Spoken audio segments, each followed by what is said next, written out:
गावामध्ये रोड नाल्याची कमतरता असते. ग्रामपंचायतच्या विकासात निधीतून नाही होत. आपल्याला आमदार खासदाराचाच निधी पाहिजे. खुर्ची गेली आणि खुर्ची गेली असली तरी माझं शेतकऱ्याची पत्नी असल्यामुळे मला धान्याचा प्रकार माझ्या घरी धान्य राहते. मी कोरोनाच्या काळात केलं की लोकांची मदत केली. महिला जर सक्षम व्हायच्या असल्या महिलांना पुढाकार घ्यावाच लागतो. नमस्कार मंडळी, आज आपण न्यूज अर्बन 24 मध्ये आपल्याला भेटायला आले आहेत बोरगाव मेघे इथल्या माजी सरपंच योगिता देवडे यांना. नमस्कार मॅडम. नमस्कार. नमस्कार. आजकाल महिला कुठेच कमी नाही. अनेक जबाबदाऱ्या पार पाडत असताना त्या अनेक ठिकाणी आपली ओळख निर्माण करतातच. आपण हे बघितलं आहे. समाजामध्ये महिलांचं वर्चस्व सगळ्याच ठिकाणी आपल्याला दिसतं. शैक्षणिक असो किंवा सामाजिक असो किंवा राजकीय असो, कुठेही आपल्याला महिला प्रथमच दिसतात. तर आपण आता त्यांची ओळख करून त्यांचे अनुभव आणि त्यांनी केलेल्या कामाची माहिती घेऊया या आपल्या न्यूज अर्बन 24च्या माध्यमातून. मॅडम, तुम्हाला सरपंच किती वर्षासाठी झाले होते तुम्ही बोरगाव मेघेमध्ये? बोरगाव मेघेमध्ये 5 वर्षासाठी झाले होते. आणि मला तुम्ही प्रथम तुमचं ओळख म्हणजे अशी करून द्या की तुमचं माहेरचं जडणघडण कशी झाली, तुमचं लहानपण बालपण कसं, म्हणजे तुमचं कुठलं होतं बालपण वगैरे? माझं बालपण इथेच बोरगाव मेघे मध्ये झालं आहे. माझे वडील क्लास 4 मध्ये आनंदराव मेघे विद्यालयामध्ये होते. अच्छा. आणि आधी गिरोलीला राहत होतो आम्ही. मी 3ऱ्या वर्गात असेपर्यंत. नंतर मग आम्ही जेव्हापासून मी 9-10 वर्षाची असल्यापासून बोरगावला आलो तेव्हापासून आमचं शिक्षण, शालेय, कॉलेज सगळं आमचं इथे बोरगावलाच. हो का? सगळं म्हणजे तुमचं शिक्षण बोरगावमध्येच झालं? हो का? प्राथमिक हायस्कूल आनंदराव मेघे मध्ये झालं. जिल्हा परिषद मध्ये माझं शिक्षण झालं. तुम्ही एकूण किती बहीण भाऊ वगैरे? आम्ही एक भाऊ आणि 2 बहिणी आहेत. हो ना. तुमच्या घरचं वातावरण कसं होतं? म्हणजे आमच्या घरचं वातावरण मोकळं आहे. आमच्या घरी वडील नोकरीवर असल्याच्या आणि सामान्य घरातला वातावरण होतं आमच्याकडे. थोडं शैक्षणिक वातावरण होतं म्हणजे असं. तुमचं शिक्षण कितवी पर्यंत झालं? माझं शिक्षण मी फर्स्ट इयर मध्ये झालं. नंतर लग्न झालं त्यामुळे शिक्षण सोडलं. अच्छा. नंतर मग करायला वेळच नाही मिळाला? मग वेळ नाही मिळाला. हा ना. आणि इकडले माहेरचं अशी जडणघडण सामाजिक काही पार्श्वभूमी होती का तुमची? नाही, राजकीय तर काही होती नाही. सामाजिक कार्य म्हणजे माझ्या वडिलांनाही समाजकारण्याचा थोडासा एक हे होताच गावापासून. आणि माझा भाऊ म्हणजे माझ्या भावाला कॉलेज लाईफ पासून त्याला ते वातावरण सामाजिक कार्यक्रम करणं आहे आणि सामाजिक कार्यात इंटरेस्ट होता त्याला. तो आधीपासून करत होता. हो ना. त्यात मग तुम्ही पण सहभागी होत त्याच्यामध्ये. आणि त्याचं असं म्हणणं म्हणजे तो आम्हाला घेऊन करत होता. त्याच्या ज्या कॉलेज आणि मी फर्स्ट इयर जिथे केलं त्याच कॉलेजमध्ये तो ग्रॅज्युएशन झाला. त्याच्यामुळे आमचं मागं पुढे शिक्षण झाल्यामुळे तो मला घेऊ थोडंफार एकाच कॉलेजला करत होता. आणि नंतर मग माझं लग्न झाल्यावर मी इथेच, माझे मिस्टर लेक्चर असल्याच्याने इथेच आले.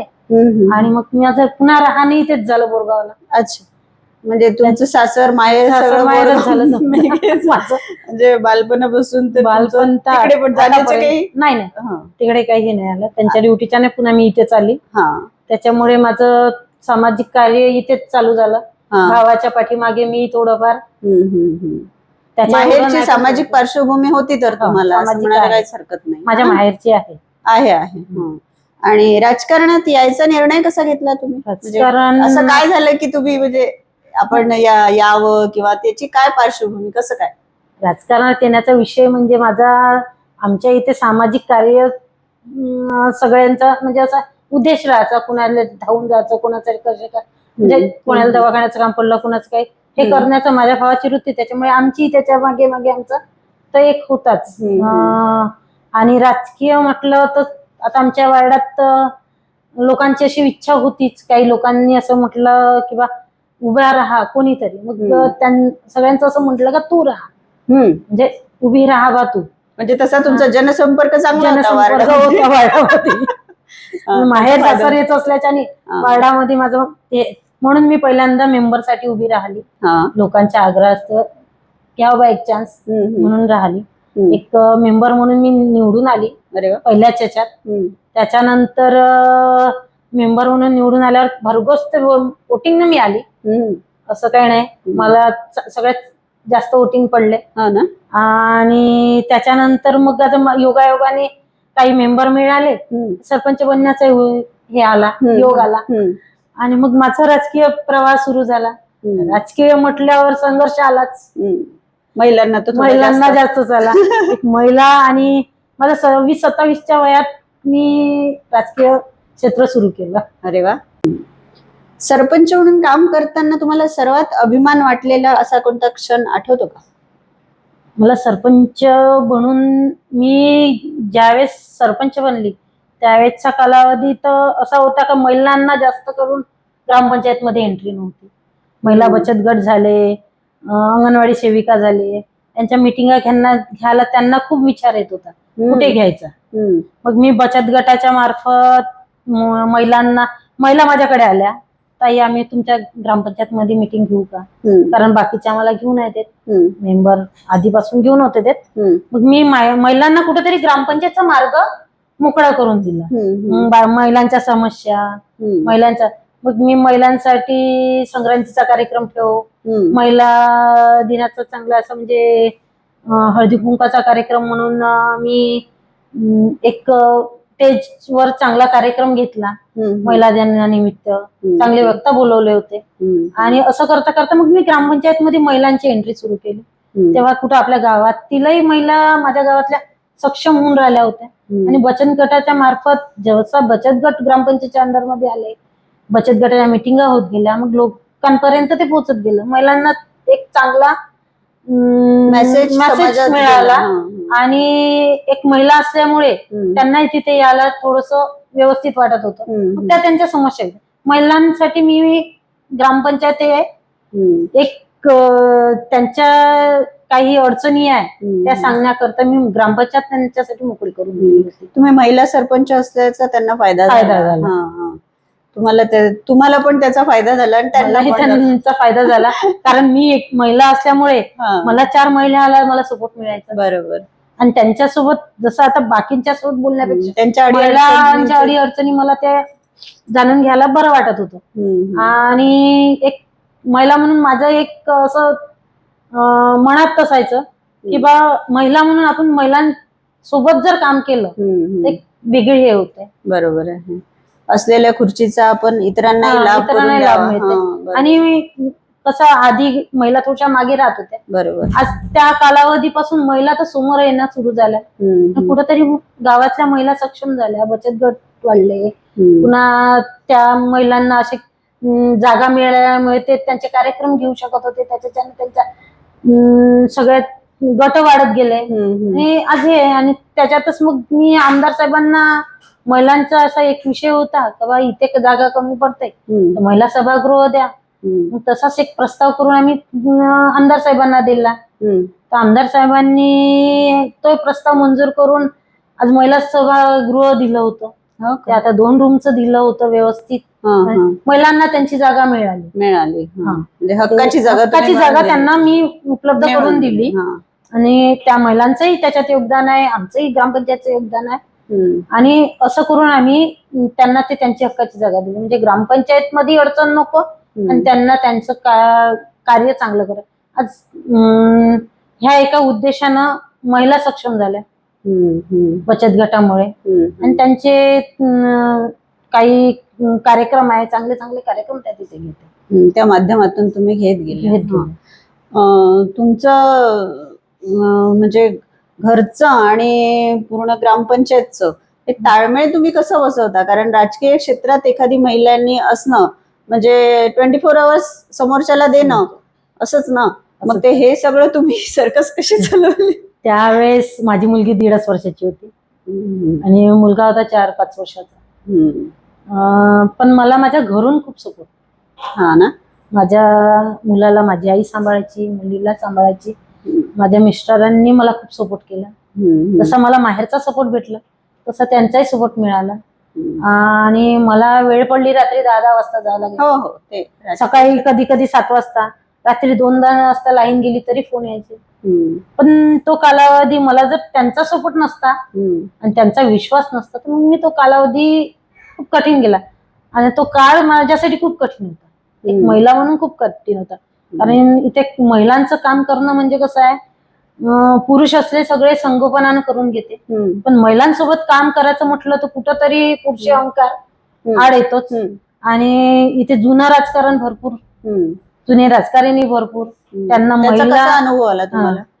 त्यांना महिला हे सक्षम हम्म. आणि कामं करणारे पचत नव्हतं. हम्म. हा विषयच त्यांना जमतच नव्हता. तुमच्या कामांमध्ये हा, अडथळे येत माझ्या होते का? कामात भरपूर अडथळे आणणं, कंप्लेंटा करणं, त्या अधिकाऱ्याला प्रेशर आणून चुकीच्या मार्गानं मला त्याच्यात बोलणं, हम्म. खूप काही असा प्रकार, भरपूर प्रकार झाला. मला मनस्थिती बिघडवणं, माझी कॅरेक्टरवर बोलणं, कारण की आपण त्या वातावरणात नसल्याच्याने आपल्याला तो एक वीक पॉइंट होता आपल्यासाठी. पण त्याच्यातही मी मात केली आणि मी माझं कार्य सुरू केलं. माझ्या सरपंचाच्या काळात मी भरपूर विकासाचे कामं सुद्धा केले.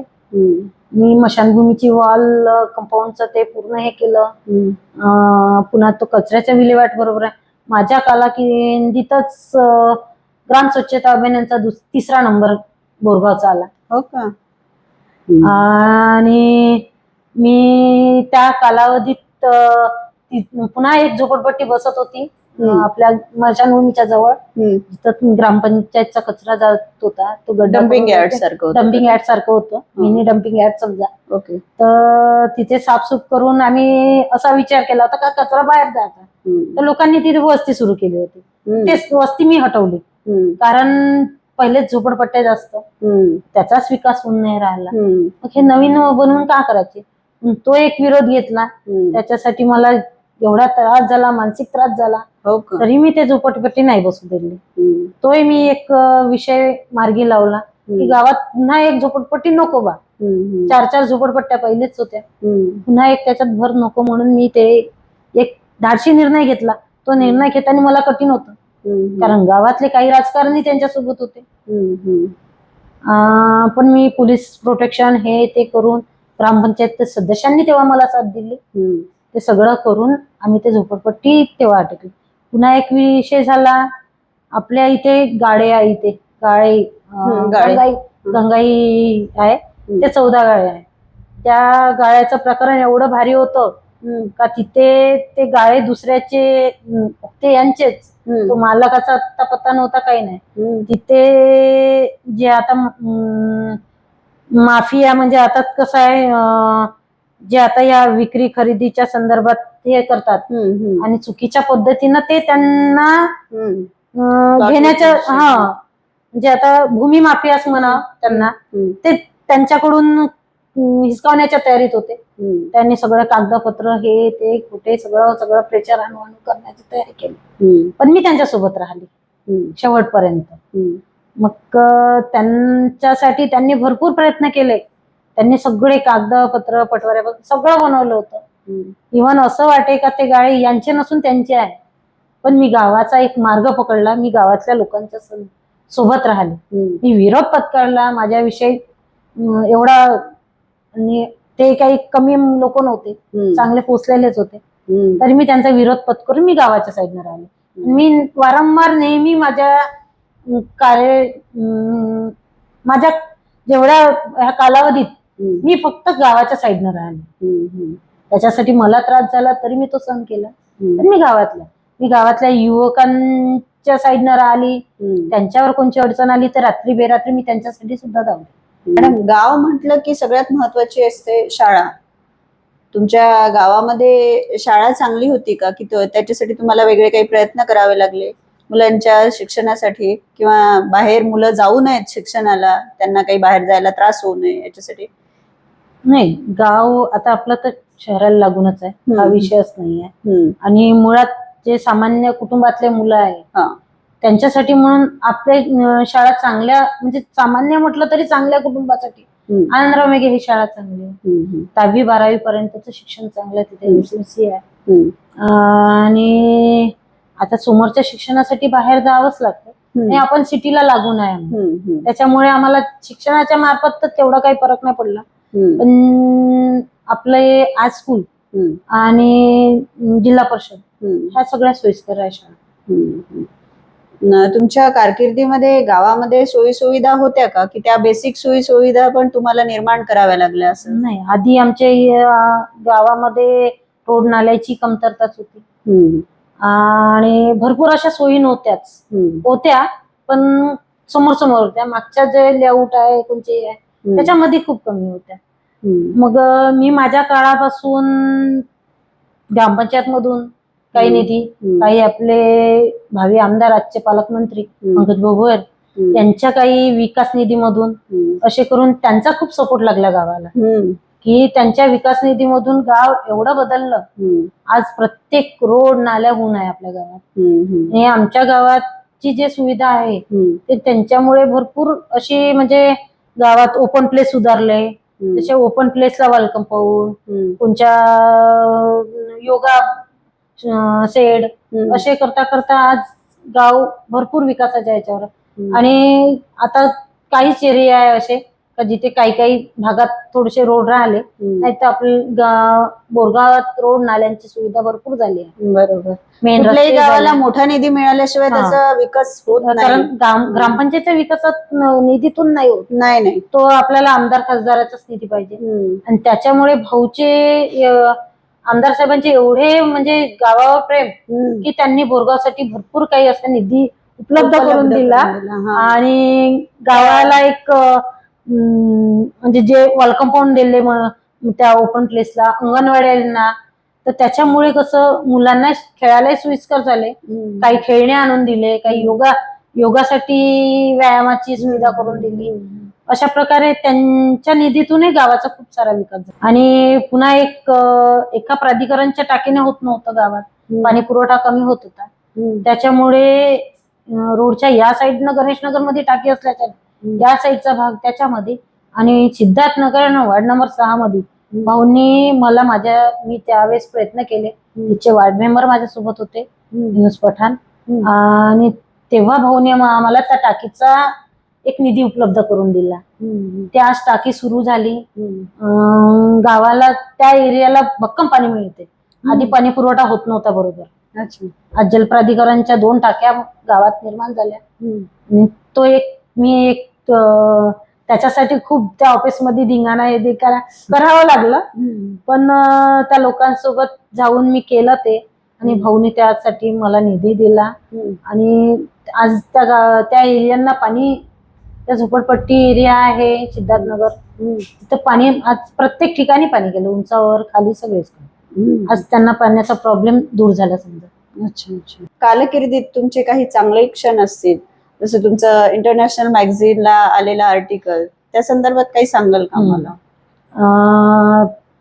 मला एक अभिमान वाटते की पहिल्यांदा माझ्या ग्रामपंचायत मध्ये पाय दिला मी बसली त्यावेळेस गावाच्या मुलांनी शिवाजी महाराजांचा एक छोटा स्टॅच्यू तो दिला होता. आणि जसं ग्रामपंचायत मध्ये पाय ठेवते तर तो सरळच दिसत होता. त्यांना एवढं वाटत होतं का बा तुमच्या ग्रामपंचायत मध्ये असं वाटते म्हणजे समोर शिवाजी महाराज दिसते जेव्हा पायरीवरून, त्यांना खूप हे वाटत. मग त्यांनी माझं एक हे घेतलं होतं, मुलाखत घेतली. ते मॅगझिन होती स्त्रीकाल आंतरराष्ट्रीय मॅगझिन आहे ती. त्याच्यात महिलांविषयी माहिती आणि त्यांचं जो कार्य आहे, राजकीय सामाजिक क्षेत्र, कोणत्या शैक्षणिक क्षेत्र आहे याच्याबद्दल ते त्यांचं एक मुलाखत घेत होते. ते त्या म्हणजे बाकीच्या यशस्वी महिलांची मुलाखत घेत होती. त्यांना ते पूर्ण त्यांची माहिती काढून त्यांच्याबद्दलचं सगळं हे करून त्यांची मुलाखत घेत होती. ते एक मला योग लाभला. हे कोणत्या वर्षीचं आहे तरी ते 16-17 मध्ये, 2016-17 मध्ये. तर त्या कालावधीतलंच आहे. आणि त्यांनी मग ते घेऊन माझी मुलाखत घेतली, माझा कालावधी घेतला, जो माझा कठीण एक हे होता महिलांसाठी, महिला सरपंच म्हणून तो काळ कसा आहे याची जाणीव घेऊन त्यांनी माझी ते मुलाखत घेतली. तेव्हा तुमच्यापासून दुसऱ्या मुलांना आज त्या प्रेरणा मिळते म्हणून ते मॅगझिन मध्ये त्यांनी माझी मुलाखत टाकली. हे एक माझ्यासाठी खूप मूल्याची वस्तू आहे. बरोबर. की माझं आंतरराष्ट्रीय मॅगझिन मध्ये माझी मुलाखत जाणं माझ्यासाठी भाग्य आहे. तुमची ओळख मग बोरगाव पुरता मर्यादित न राहता सगळीकडे भारतभर भारताच्या पलीकडे गेली असं आपण म्हणूया. सरपंच म्हणून आपली कारकीर्द जरी संपली असली तरी तुम्ही आता कुठल्या क्षेत्रात काम करताय किंवा कुठलं काही पद वगैरे भूषवताय का, किंवा तुमचं सामाजिक राजकीय कार्य कसं सुरू आहे? माझं राजकीय, मी आता बीजेपी पक्षाशी संघटित आहे.